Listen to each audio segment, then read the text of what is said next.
It is strange how one of the most famous wars in human history is also one of the most misunderstood. Everyone has heard of the Trojan War, but the moment you start asking questions, everything falls apart. Was it really fought for a woman named Helen, or was that just a beautiful story invented by poets? Did Achilles actually fight Hector outside the walls of Troy, or are these heroic images only symbolic memories of real warriors long forgotten? Why was Troy such an important city that the entire Greek world supposedly assembled a massive army to attack it? And if the war was real, how did it shape the ancient world afterward? These mysteries have fascinated historians for centuries, and in this video, I am going to discuss all these things. So without any delay, let's start. People often imagine the Trojan War beginning with a single romantic scandal. But the true background was far more complicated. To understand why war like this could happen, we need to picture the world of the late Bronze Age, nearly 3,200 years ago. This was a time when great kingdoms ruled the eastern Mediterranean: the Egyptians, the Hittites, the Mycenaean Greeks, the Assyrians, and many smaller but wealthy states. These were not small tribes fighting over land. These were advanced civilizations with palaces, armies, long-distance trade, written records, and political alliances. And in the middle of all this stood Troy, a city perfectly positioned between continents. Troy sat right near the Dardanelles, a narrow water passage connecting the Aegean Sea to the Black Sea. Ships carrying grain, metals, and luxury goods had to pass through this route. Whoever controlled Troy could influence much of the international trade between Europe and Asia. This alone gave Troy enormous importance, but there was more. Archaeology shows that Troy had huge defensive walls, well-built houses, storage rooms full of goods, and layers of wealth built over many generations. It wasn't just a city, it was a crucial economic gatekeeper. And the Mycenaean Greeks, who lived across the sea in southern Greece, were ambitious, powerful, and clearly expanding their reach during this era. This creates a different picture from the traditional story. Instead of imagining the Greeks sailing because one woman was taken, historians think there may have been ongoing tensions, economic, political, and military. The Greeks needed access to trade routes heading into the Black Sea. Troy stood in their path. This alone could have been enough to create conflict, especially in a time when kingdoms were competing for influence and resources. But Greek poets transformed these political complexities into something emotionally powerful, a tale of love, betrayal, honor, and revenge. Still, even the myth reveals something deeper. Helen, described as the face that launched 1,000 ships, may represent more than a woman.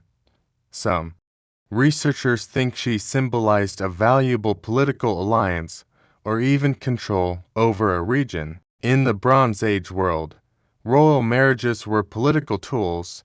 If Helen was taken, whether willingly or by force, it could have been seen as a violation of a treaty or a threat to a kingdom's honor and power. The Greeks then responded not only to recover Helen, but also to punish Troy for breaking a solemn agreement. The myth uses human emotions to explain what might have been geopolitical decisions. Now, imagining the beginning of the war, the Greek tradition says that a huge coalition of Greek kings united under Agamemnon.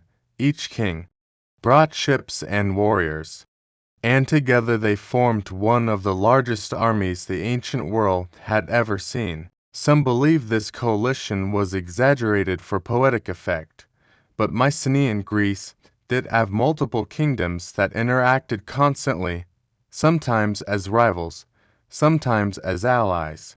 The idea that they could unite for a major campaign is not impossible. In fact, Archaeological evidence from Mycenae, Turin, and Pylos shows advanced military structures, well-organized warrior classes, and large palace administrations capable of supporting long expeditions. When the Greeks supposedly arrived at Troy, they expected a quick victory. But Troy was prepared. Its walls were massive stone structures, with towers and gates built to withstand long sieges. Inside the city, Troy had resources, water supply systems, and people trained to defend it. The Greeks were not fighting a weak opponent, they were facing a fortified power. This explains why the war, according to legend, lasted 10 years. The number might be symbolic, representing difficulty and endurance, but it also reflects the reality that sieges in ancient times could continue for years, draining both sides. Daily life during such a long siege must have been brutal.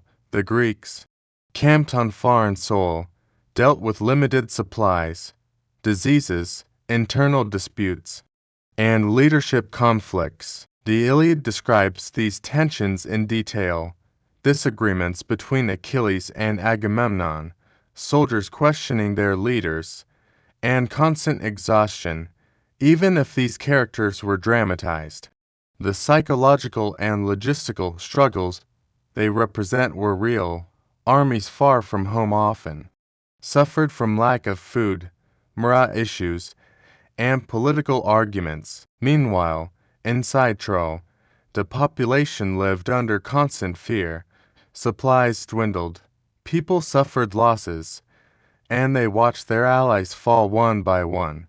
Ancient sources mention that several Anatolian states supported Troy, making the conflict even larger than a simple Greek-Trojan rivalry. This hints that Troy may have been part of a wider political network, and the war might have destabilized the entire region. Then come the famous battle scenes, and this is where the Trojan War stops being a legend and starts feeling almost like a documentary of human emotion, ambition, and tragic decision-making. For 9 long years, the Greeks fought on Trojan soil, and despite all their strength, the war kept dragging on. It wasn't because the Trojans were stronger in numbers. It was because they were fighting for their home. Every man on those walls was defending his family, his temple, his land. And every Greek soldier, no matter how brave, was fighting on foreign soil. This difference alone created a psychological wall the Greeks struggled to break. But even with this emotional advantage, Troy was not invincible. Their army relied heavily on a few key figures, particularly Hector, the man who held the Trojan defense together like a pillar. As long as Hector lived, Troy stood, and on the Greek side, the same thing could be said about Achilles. He was the unstoppable force to Hector's immovable object. But the irony is that even though these two warriors were the titans of the war, both sides were slowly being weakened by something far more human: pride, ego, and personal grudges. Agamemnon insulted Achilles. Achilles withdrew from battle. The Greeks suffered horribly without him. That single moment shows how the course of a massive international conflict can hinge on one man's wounded pride. And when Achilles returned, burning with rage after Patroclus' death, everything turned upside down. Achilles' rampage didn't just tilt the battlefield, it transformed the war entirely. Even the Trojans, who had been fighting with confidence under Hector's leadership, felt the shift. Hector knew that sooner or later he had to face Achilles, and when that duel finally happened, it became the emotional climax of the entire war. Hector's death was not just the fall of a hero. It was the symbolic breaking of Troy's spirit. Imagine a kingdom that had resisted for a decade suddenly losing its strongest shield. Achilles dragged Hector's body around the walls, not just to dishonor him, but to crush Trojan morale. And it worked.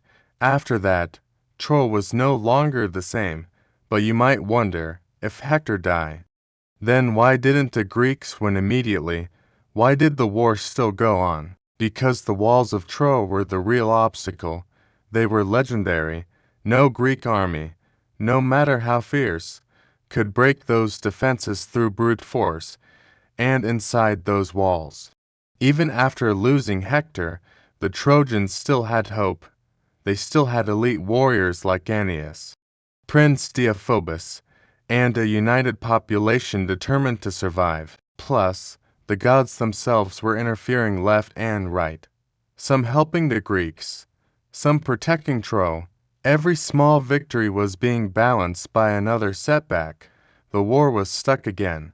That is what pushed the Greeks toward strategy rather than strength, and that's where Odysseus steps in. Odysseus understood something that many generals even today talk about.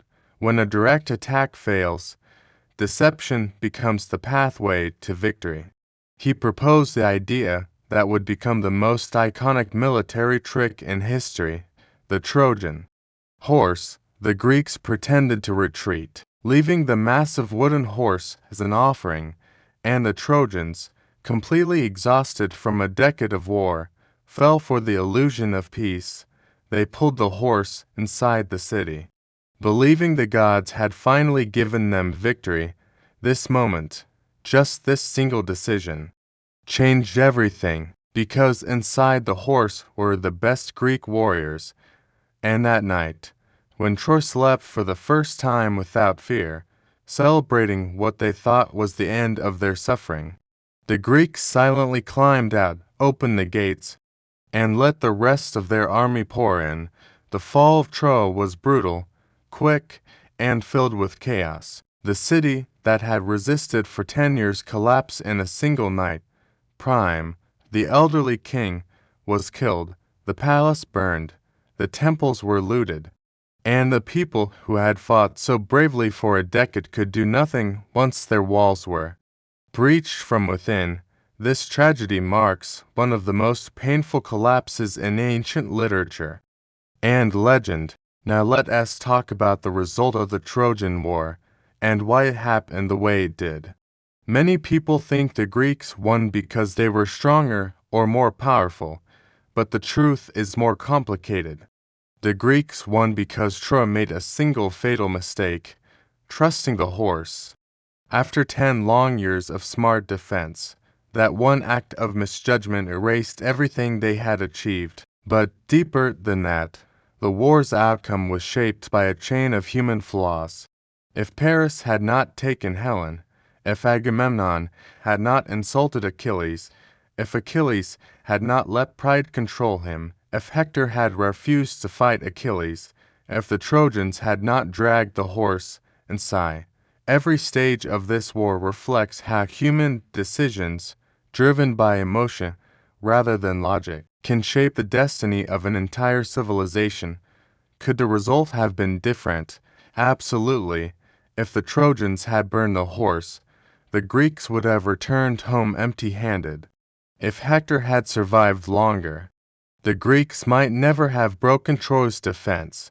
If Achilles had died earlier, remember, he was mortal, the Greeks' morale would have collapsed. Or if diplomacy had been used early in the conflict, perhaps Helen could have been returned peacefully, and the war avoided entirely.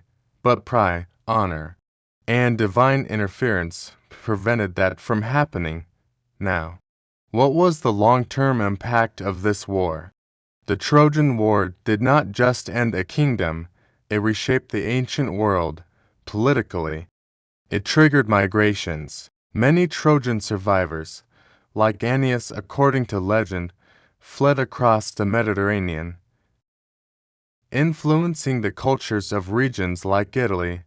Greek states, having fought together under a unified cause, gained a sense of collective Greek identity, which later played a role in the rise of classical Greece. Economically, a war disrupted trade routes across the Aegean and Anatolia, Some scholars believe the conflict contributed to the collapse of several Bronze Age civilizations, which were interconnected through complex trade networks. Culturally, the Trojan War became the foundation of Western literature. Without this war, we would not have Homer's Iliad or Odyssey, stories that influence not just literature, but philosophy, politics, ethics, and storytelling traditions for thousands of years. The characters, Achilles, Hector, Odysseus, Helen, became archetypes that shaped how future generations understood heroism, tragedy, love, betrayal, and war. The war also revealed the devastating cost of human ambition. Troy's fall became a warning repeated across centuries. Even the strongest walls cannot save a society that ignores wisdom. Even the greatest hero can fall because of ego. Even the most powerful kings can lose everything because of one reckless action.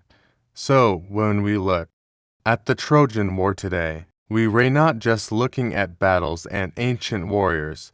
We are looking at a mirror reflecting human nature itself.